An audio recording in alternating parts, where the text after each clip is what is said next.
बहुत बड़ी खबर आ रही है मुस्लिम देश से।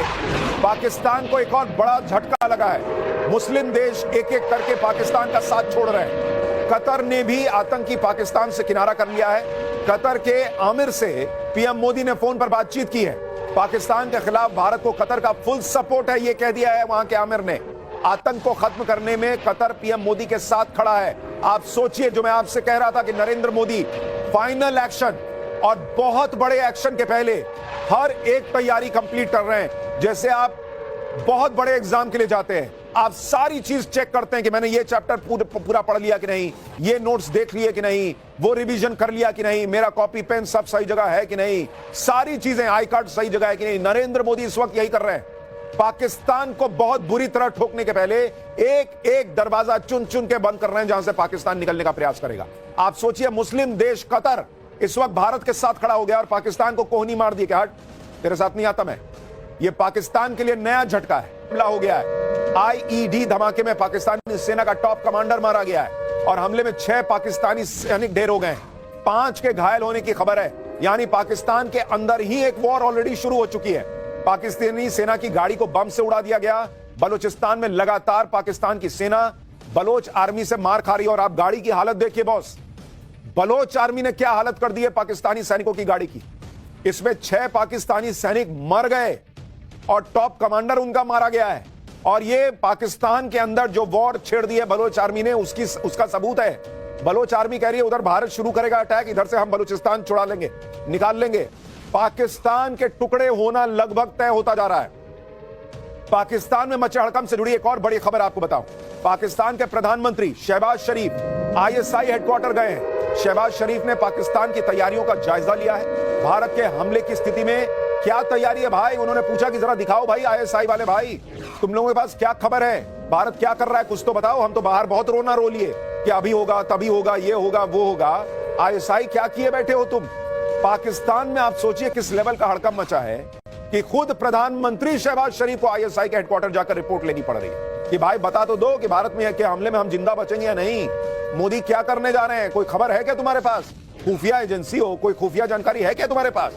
कुछ दिन पहले ही पाकिस्तान ने अपनी इंटेलिजेंस एजेंसी के चीफ लेफ्टिनेंट जनरल मोहम्मद असीम मलिक को नया एनएसए भी नियुक्त किया है। तो लगातार बड़ी खबरें पाकिस्तान से जुड़ी भी आ रही हैं, भारत से जुड़ी भी आ रही हैं। और इसी बीच पाकिस्तान की सांसें अटका देने वाली सबसे बड़ी ब्रेकिंग न्यूज आज की आपको बताता हूं।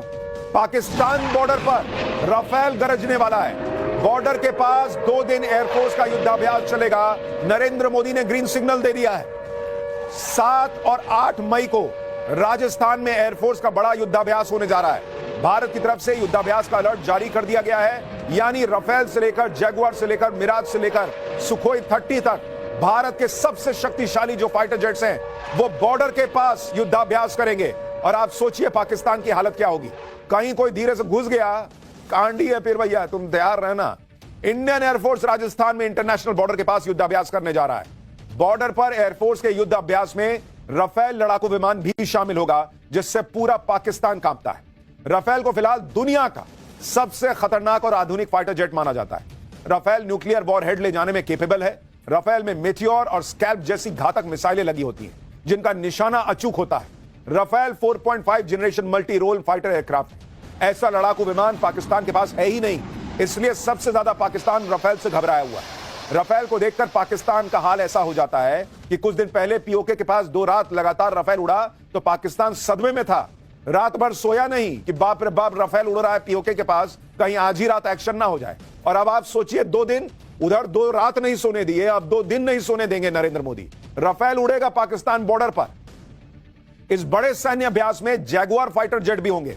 1999 में करगिल युद्ध में भारत की जीत में जैगुआर की अहम भूमिका थी।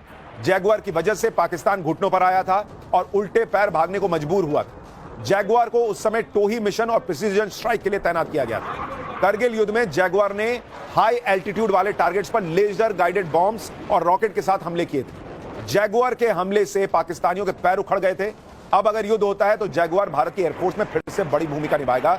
ये आप जैगुआर की तस्वीर देख रहे हैं, इससे पहले राफेल देख रहे थे। अभी पाकिस्तान को और बुखार छूटेगा उसका, क्योंकि सिर्फ जैगुआर और राफेल नहीं है, कल वहां पर मिराज की गूंज भी सुनाई देगी।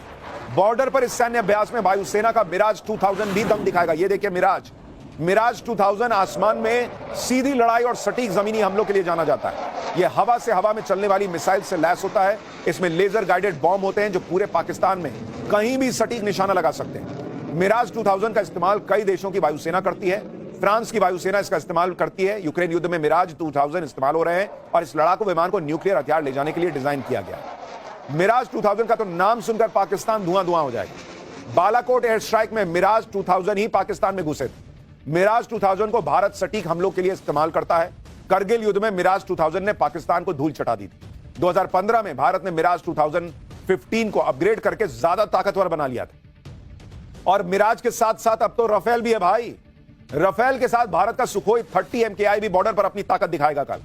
सुखोई 30 MKI लड़ाकू विमान दुनिया के सबसे घातक लड़ाकू विमानों में से एक है। अब देखिए सुखोई की ताकत, जो हवा से सतह पर मार करती है।